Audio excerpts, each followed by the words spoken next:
Good morning मेरे प्रिय छात्रों। रानी चन्नम्मा विश्वविद्यालय बेलगावी के अंतर्गत बीकॉम फोर्थ सत्र के लिए पाठ्यक्रम चयनित 12 कहानियाँ आपके पाठ्यक्रम के लिए चयनित हैं। तो 12 कहानी में आज हम इस कक्षा में आपके पाठ्यक्रम के लिए चयनित 7वीं कहानी है वापसी। वापसी का अर्थ है मरली बरुवधु। वापसी इस कहानी के कहानीकार हैं उषा प्रियवंदा, जो हिंदी साहित्य की श्रेष्ठ एक कहानीकार का है उषा प्रियवंदा। तो वापसी इस कहानी में किस प्रकार जैसे एक रिटायरमेंट होने के बाद गजाधर बाबू अपने परिवार में आता है तो उससे कैसे सम्मान इज्जत अनादर होता है तो हमें यहाँ मालूम होता है। इस कहानी के माध्यम से दर्शाने की कोशिश की है। उषा प्रियवंदा का जन्म कानपुर में जन्म होता है, उत्तर प्रदेश में। इन्होंने इलाहाबाद यूनिवर्सिटी से अंग्रेजी साहित्य में एमए और वहीं से पीएचडी की उपाधि भी प्राप्त की है। इलाहाबाद यूनिवर्सिटी से एमए इंग्लिश और पीएचडी डिग्री भी उन्होंने कानपुर विश्वविद्यालय से प्राप्त की है। प्रस्तुत इस कहानी में वापसी कहानी में एक रिटायरमेंट के बाद गजाधर बाबू बड़ी बेसब्री से घर लौटने, बीवी बच्चे के साथ रहने की आशा से चले आते हैं, पर घर वालों के व्यवहार से बुरी तरह आहत होकर असहनीय व्यवहार में लेखिका ने मार्मिक चित्रण किया है। तो देखिए, कहानी का एक प्रमुख नायक है, कहानी के अंदर प्रमुख पात्र है, नायक है गजाधर बाबू। एक रेल विभाग के अंदर, एक रेलवे डिपार्टमेंट में एक रेलवे मास्टर के रूप में काम कर 60 साल की उम्र में रिटायरमेंट होकर जैसे अपने बीवी बच्चे अपने परिवार के साथ मिलकर रहने की खुशी की लालसा से जब वो अपने परिवार में आते हैं, परिवार में उनका व्यवहार यानी अशील था, जैसे उनके साथ असम्मानता की भावना दिखाई देती है। गजाधर बाबू के रिटायरमेंट के जीवन के एक मार्मिक चित्रण को उषा प्रियवंदा जी ने यहाँ दर्शाने की कोशिश की है। तो कहानी के अंदर प्रमुख पात्र है अमर, एक गजाधर बाबू का बड़ा बेटा है, कांति उनकी बहू है, नरेंद्र एक छोटा बेटा है, बसंती उनकी छोटी बेटी है, गणेशी जब वो रेल विभाग में थे वह उन्हें सहायक था। गणेशी जब उन्हें नाश्ता बनाता था, उन्हें खाना बना कर देता था, चाय बना कर देता था। एक गणेशी का रूल भी इस कहानी में हमें दिखाई देता है। उसी के साथ साथ अन्य पात्र हैं गजाधर बाबू की पत्नी, जैसे उनका नाम यहाँ पर उल्लेखित नहीं है। तो इस प्रकार जैसे कहानी के अंदर ये प्रमुख पात्र हमें दिखाई देते हैं। तो देखिए, वापसी जब रिटायरमेंट होकर गजाधर बाबू अपने घर चले आते हैं तो उस वक्त इस प्रकार जैसे एक मार्मिक चित्रण यहाँ पर दिखाई देता है। गजाधर बाबू ने कमरे में जमे सामान पर एक नजर दौड़ाई। 2 बक्से, डोलची, बाल्टी। जब रिटायरमेंट होने के बाद रेलवे अपार्टमेंट छोड़कर अपने गांव अपने घर आने के लिए तैयार होते हैं, लगेज पूरा सामान भरते हैं। 2 बक्से और डोलची, बाल्टी। यह डिब्बा कैसा है?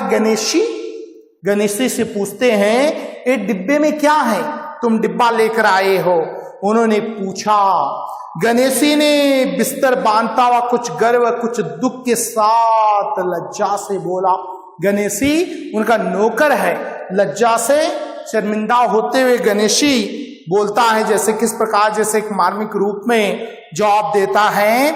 घरवाली ने साथ कुछ बेसन के लड्डू रख दिए हैं, कहा बाबूजी को पसंद है, अब कहाँ हम गरीब लोग आपकी कुछ खातिर कर पाएंगे। तो घरवाली मेरी पत्नी, गणेशी बोलता है, मेरी पत्नी ने आपको लड्डू, बेसन के लड्डू बांध कर दिए हैं, आपको बहुत पसंद है ना, हम गरीब लोग आपकी क्या खातिरदारी करेंगे, बताइए साहब।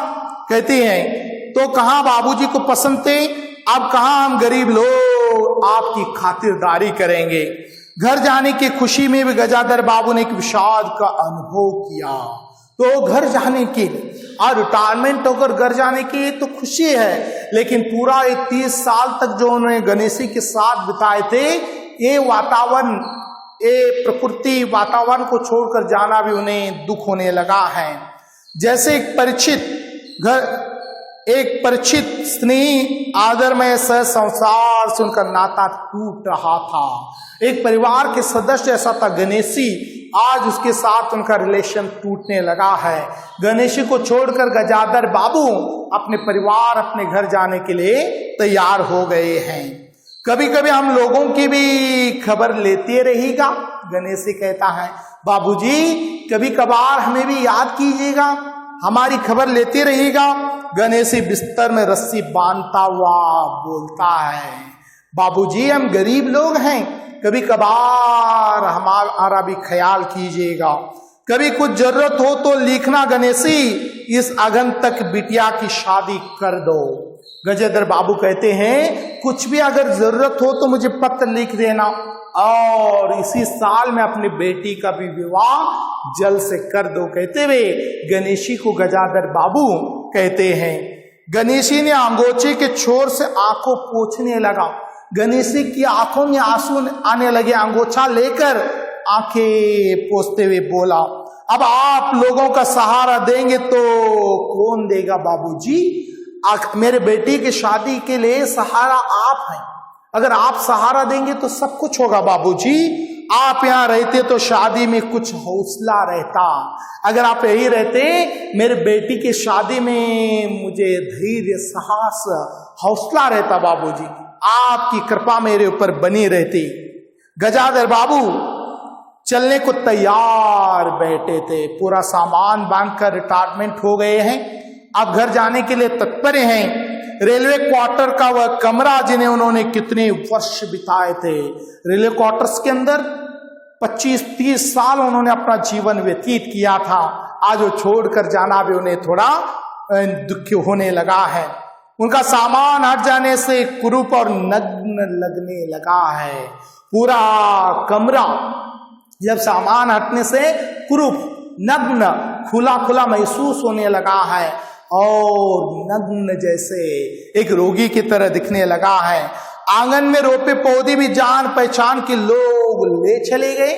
आंगन में फूल के पौधे लगाए हुए जान पहचान के लोग उखाड़ कर ले गए। जगह जगह मिट्टी बिखरी हुई थी।